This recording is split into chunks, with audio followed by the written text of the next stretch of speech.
Hey guys, and welcome to the Hoffington Post. I am with the money man, the how do you get your free money?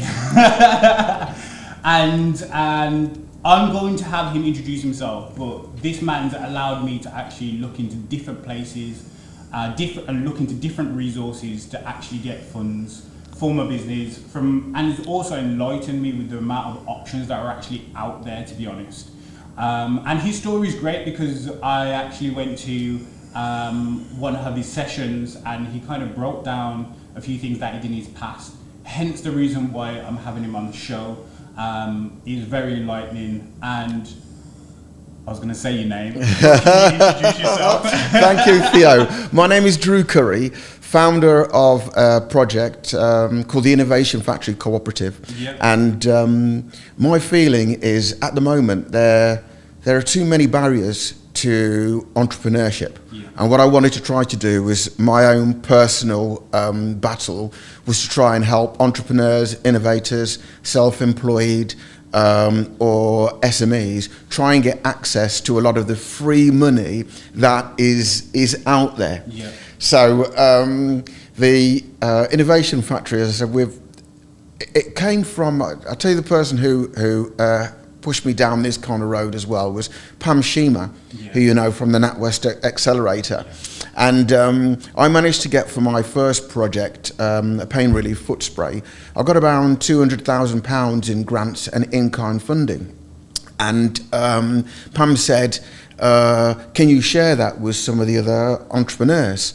So I did, and it just had such a resonance of people wanting support and needing support that we've actually started to build that up to another level. Mm-hmm. And I would say the support that I've offered to entrepreneurs, all free, I've managed to help them get around £1.4 million in grant funding and in-kind support. Amazing. And around 350,000 around the COVID period. Mm-hmm. One of the things I've found is the money is out there, but the way that we ask for that money mm-hmm. is not the way that is conducive for those people with all the checkbooks yeah. to give us. So I do a number of webinars or events, just teaching people some of the tips and the tricks, changing some of the language. And I'll use my pain relief foot spray. I developed a revolutionary pain relief spray for women to stop their feet from hurting when they wear high heel shoes. And I thought, oh, this is fantastic. I had 3 pharmaceutical giants interested in this product when I get it patented. Could I get any funding for it? I didn't get 1 penny. Mm-hmm. So then I had to say, well, this is a fantastic product. Lots of women wear high heel shoes. Mm-hmm. I've had around 30 different women using it on a regular basis, and they love it. So I had to change my mindset. So I changed the mindset and changed the value proposition to, I've created a revolutionary pain relief spray mm-hmm. that helps doctors, nurses and surgeons focus on saving lives and not the pain in their feet. Around £200,000. So the exact same product, I just marketed it different. And so on the webinars, and they're all free, because I don't think that this access to support should have barriers when it comes down to cost, really. So they are free. That same pain relief spray, I've done another pivot on it. Mm-hmm. And the next pivot is I've developed a revolutionary pain relief spray that helps the aged to have 5 more years of quality life, which is one of the government's grand challenge sectors and grand challenge strategies. Mm-hmm. So basically, to get funding, you look at what the government or these institutions, public, private, or academic institutions are looking for. Yeah. You reword your proposition mm-hmm. to match with what they're doing. Amazing. Yeah. So these are little tips. Yes, it's about being creative and understanding what the market wants and what people are asking for. Correct, absolutely. The other thing as well, which is a little bit difficult, the majority of the people handing out this, like we say, the free money, they're academics. So you've almost got to write your grant proposal in an academic fashion. The difficulty with this is that if you haven't had an academic background, if you're dyslexic, if English is a second language, then straight away there are barriers to you being entrepreneurial. And the project I'm working on is trying to address some of those issues. Prime example, in the US, 35% of entrepreneurs identify as being dyslexic. 35%. In the UK, it's only 20%. I didn't know. So like that, that's crazy. Mad, isn't it? Yeah. So culture-wise, the US and the UK are quite close in culture. But why is it that there's a 15% deficit in the UK to the US? And one of the main reasons, unfortunately, is in the way that we direct at, not now, it's much better now. I've got a 6-year-old grandchild and she has a lot more support with students in her class who are dyslexic. But what happens when we were at school, if you were dyslexic, they thought you were stupid. You know, we were trying to get people to listen to us because we couldn't understand it. So we were deemed as being disruptive, get kicked out of the class, sent into extra lessons, or and then excluded from school. And you go down the route of having to survive on criminality sometimes, or having a job where you are bright but having a lower skilled job. So in the US, they've identified some of those issues, and that's why 35%, 1 in 3, dyslexic or entrepreneurial, and 20% over here. And I think in the, I looked at some stats the other day, if we were able to turn on those dyslexics to entrepreneurship instead of menial cleaning jobs or something else, it would add about £1 billion to the UK economy, just by some of those little tricks. I'll tell you something else which is quite interesting. The government, there's a programme, the DWP, Department for Work and Pensions programme, and they support entrepreneurs or dyslexic entrepreneurs. And the funding is in place for 3,100 dyslexic entrepreneurs for the whole of the UK. That's all. Even though we look at how many dyslexic people are in the UK. So I'm a great believer in, if we want to make change in anything in life, we have to be the architects ourselves. You know, you point the finger, there's more fingers pointing back at you. We have to be the architects of making those change. 110%. So it's from the ground up rather than from the top down for me. Okay. So going into this question, because I think it's a very, very valuable question, when did you find value in yourself? To be fair with you, I've always been quite comfortable with myself, and some of the companies that I've worked for have been high-end companies. I'll tell you a funny story which made me realise. I went for an interview. A great recruitment agency put me down to this job down in London, and it was they were on the second phase of the interviews, and my recruitment agent say, I don't care if you're on the second phase, you've got to interview this guy. So I've gone down there to the interview, smashed the interview, Theo. So much so the guy said, look, we're meeting all the distributors in Cannes on Monday. You know, we want you to come over. So I'm talking proper big style. And I said, so I'm jumping up and down inside, and I said,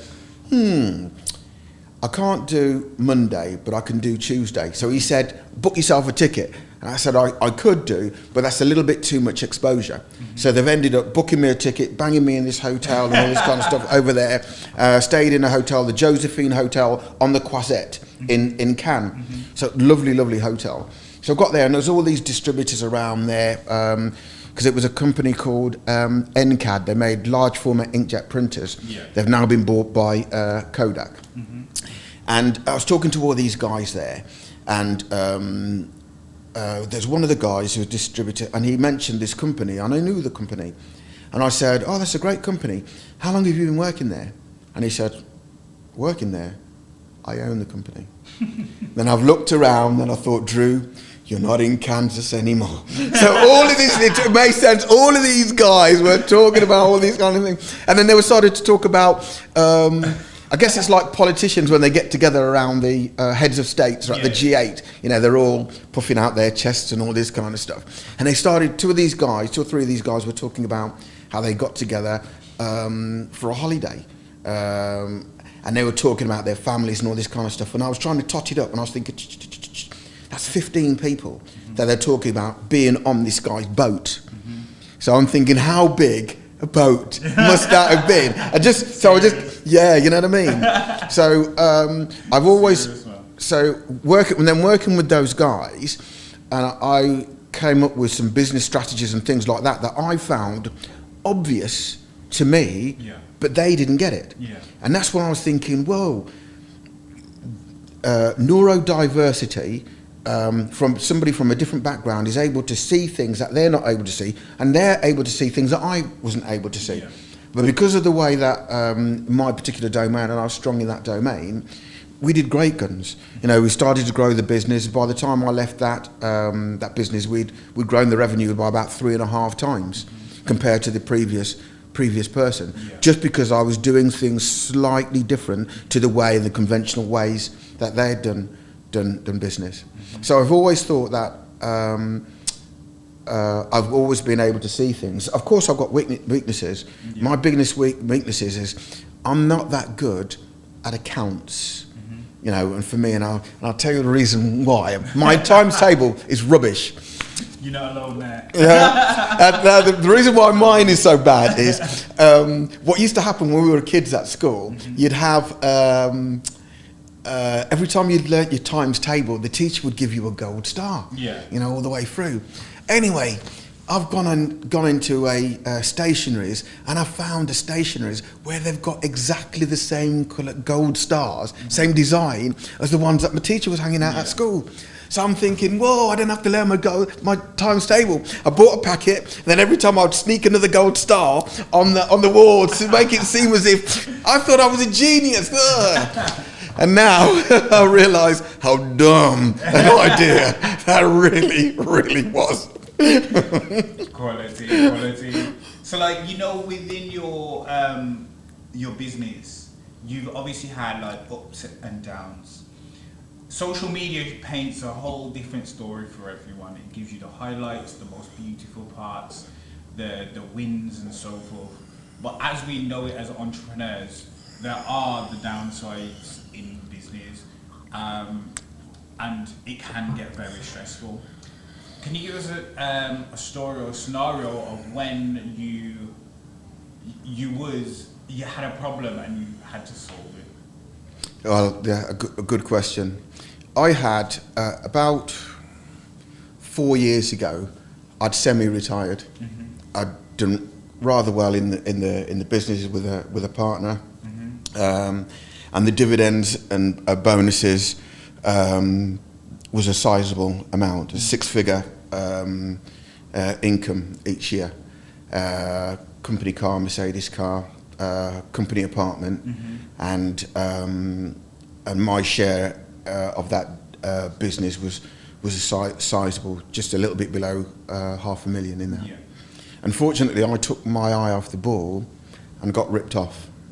And I'm being open here, so everyone can understand that times are difficult, and then you've got to try and build. I'm trying to rebuild from that now, and the missus and I, what did it for me? It was funny.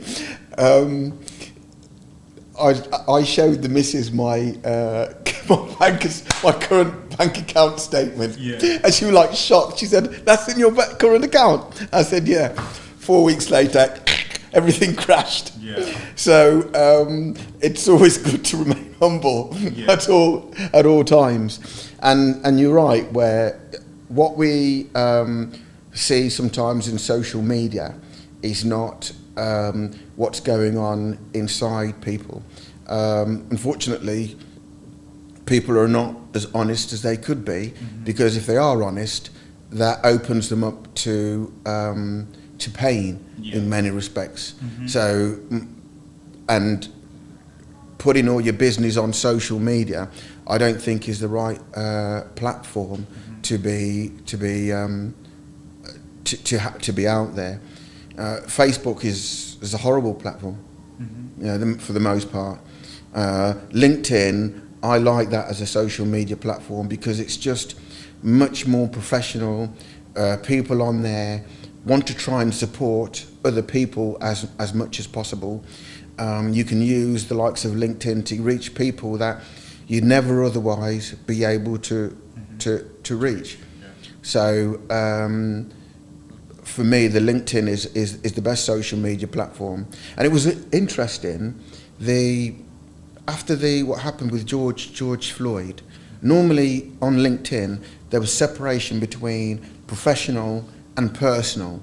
And what happened with the George Floyd scenario in America, that was the first time where I'd started to see on LinkedIn more personal views, where people said, although this is business, I'm going to put my stake in the ground and say, this is where I stand on matters like that, which I thought was quite interesting. And I'd never seen that before with LinkedIn. LinkedIn. I feel like it's the same, to be fair. Like, literally, I've never seen anyone really put personal views. It's more like, I'm doing this in my business, or just talking about like some providing value and just trying to help people, which is nice. But it was kind of nice to see an element of support.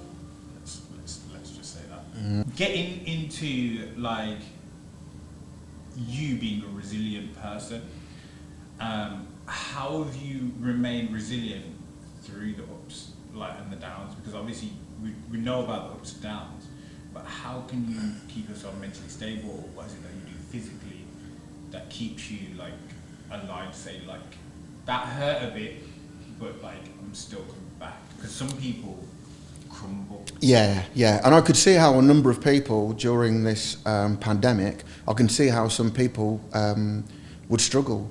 For me personally, I never allow myself to have 2 bad days in a row. Never. I go to bed, if I have a bad day or bad news or something like that.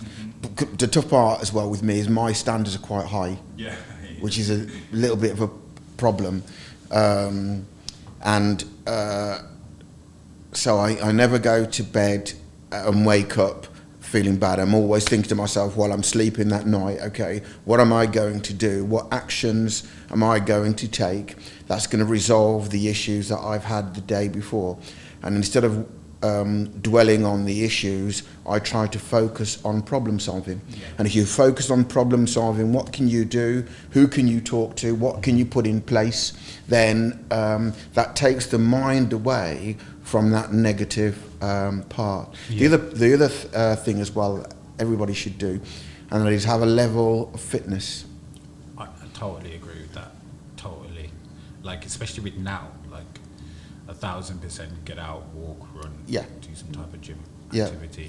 Jump up. There's me and the missus have been doing, not as often as we should, but we've been doing a jumping up and down in front of the TV to one of these YouTube things. It's only a 30-minute one. And they've got an easy one and then the harder one. I'm somewhere in between, depending on how often I do it. But it's only 30 minutes. It's a light impact, and that does it. Doing that once or twice a week, it makes a big difference change. Mentally and emotionally. Okay, amazing.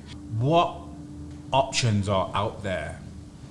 I know like it varies depending on type of business and so forth, that you would like kind of recommend for people to keep an eye out for, or to check out in order to get some type of finance, in order to start their business, or to inject into their business to take them to another level? Well, the first thing I would do, and a good question, is, first of all, everybody has ideas. Everyone has an idea.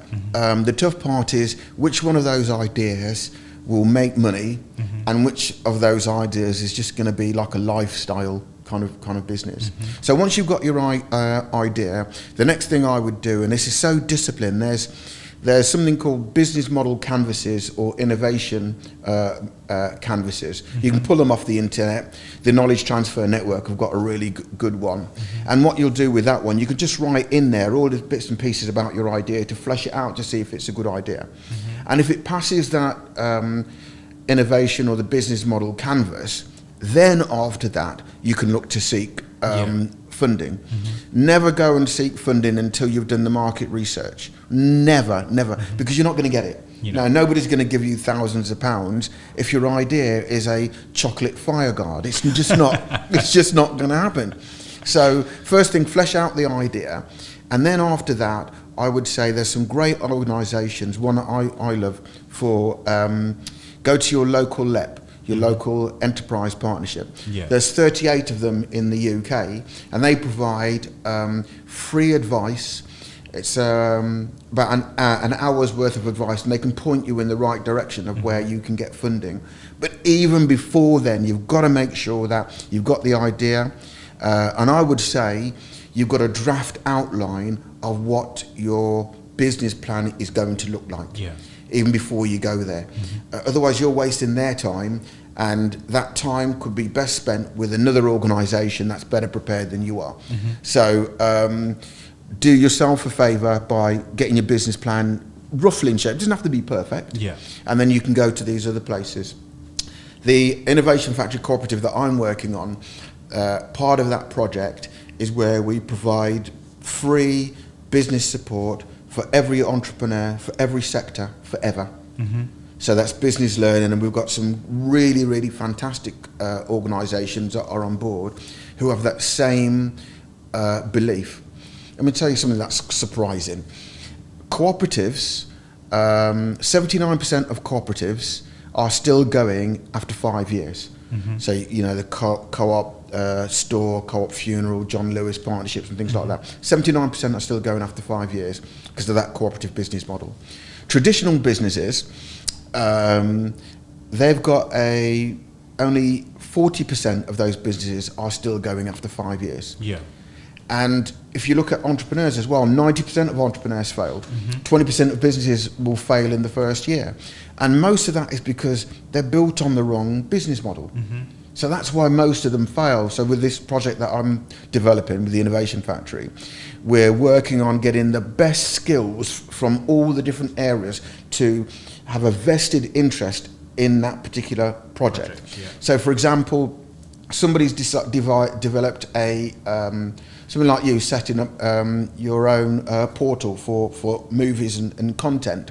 What we would do, we would say, okay, Theo, we want to work with you because we want you to be successful.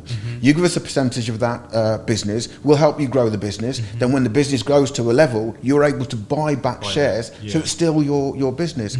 10% or 5% of that business will still remain in the cooperative. So that 5% is going to be used to keep feeding other new Theos coming down the line and giving them the right kind of support. So anybody that joins this cooperative, immediately they have access to sector exports. Immediately they have access to universities. So we've got Aston University, Oxford Brookes University, University of Birmingham involved as well. So immediately they've got experts, hundreds of millions of pounds worth of kit, and networks who can say, oh, you need to know about filming. Okay, this is where you can go to get the information. It's not hard, but we've just got to try and work that little bit different creatively. And the pandemic has showed us that we can work differently. There's these guys, these fishermen down in Cornwall.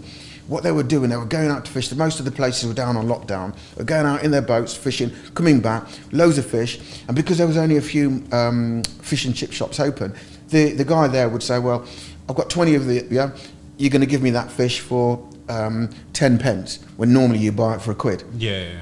So what these fishermen have banded together and said, what we're going to do now, we'll take it in turns. You go out on a Monday, you Tuesday, Wednesday, stuff like that.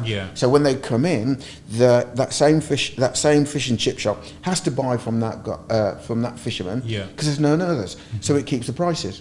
So before the lockdown, they were all competitors. After the lockdown, they're now partners. Yes.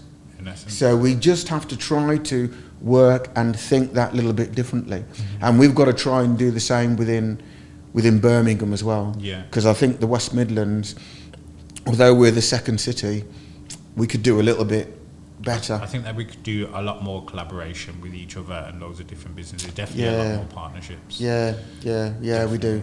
And it's more partnerships, and then we also need to work on more neurodiversity. Because although we're a diverse country, area, diverse region, some of the people who make a lot of these decisions are not are overrepresented. So we need to have more neurodiversity, more ethnic diversity, more gender diversity on there. Definitely. As well. So I know this is a broad question, and I want you to just pick like 2 out of whatever's in your mind. I want you to find out what are the 2 skills that an entrepreneur must have to be successful. You know, it's weird. You must have just, we must have like passed that across to each other. Because earlier I was thinking, what 2 words would I say is important for an entrepreneur? And I would say, or 2 skills. And the first is discipline. Yeah. Yeah, I would absolutely say discipline. I think I actually 100% agree to that. Definitely, discipline should definitely be like the top one, to be honest. Yeah, yeah. And then the second, I read this. It's not my words. Somebody else said this. Might have even been Nick Jenkins of Dragon's Den, or somebody said that. And it resonated with me, and it is sacrifice. So it's not about working hard. It is, what are you prepared to sacrifice to achieve your goals? Are you going to take your daughter out to the park, or are you going to carry on working on the project? Are you going to spend 30k on that car? You know, are you going to spend 10 grand on a used one and put that 20k into the business? There's lots of decisions that have to be made around sacrifice. 100%, 110%. So they're the two things for me. So it's nothing to do with IQ. It's nothing to do with intellect. It's nothing to do with how skillful you are. But for me, you know, they're what I've found have been consistent to the people that I know or work with, or good friends with a lot of them, who have been successful. Those 2. Yeah. What would you say to your 20-year-old self? Stay in America. Stay in America. Yeah, that's what I said. That's what I would have said. Why? Because I lived in America for a couple of 3 years. Really good job there. Really good job. And I'd come back to the UK and on a holiday, basically. Come back to, and so you meet all your friends. We'd go out and spend lots of money and really have a great time. And I decided to come back, and what I should realise is that it's a holiday. This was a holiday destination. Yeah. You know, and every time somebody goes on holiday, they think, oh yeah, I could live here. No, it's a holiday destination. So that's what I would have said to the 20-year-old self: stay in America. Quality. Drew, this is your time to make it fly, so people can get in contact with you, reach out to you on any type of socials, email, anything, website. I just want them to be able to reach out to whatever you've got going on. Thank you, Theo. I'm working, as I said, on this project called the Innovation Factory Cooperative. I'm hoping that we get the funding in place, and then next year we can launch it.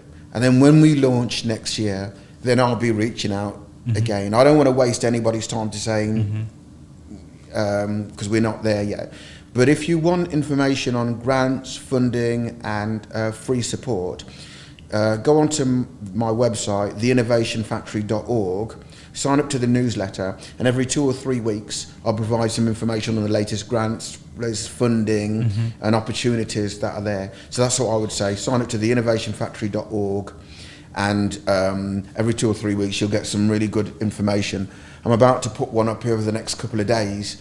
Martin Livermore sent it to me on, there's an organisation that's providing 10,000 interns for people of colour. Okay, amazing. So that's going to go up later on today. Okay, amazing. Yeah, and you can also find him on LinkedIn, so definitely send a request. Whether he accepts or not is a different thing. But please do definitely connect and go to the links that you've been told, basically. I want to say thank you very much for tuning in. I want to say thank you very much for being on the show. And can I? Sorry, Phil, yeah, I just no want to say problem, one more thing as well, Let's go.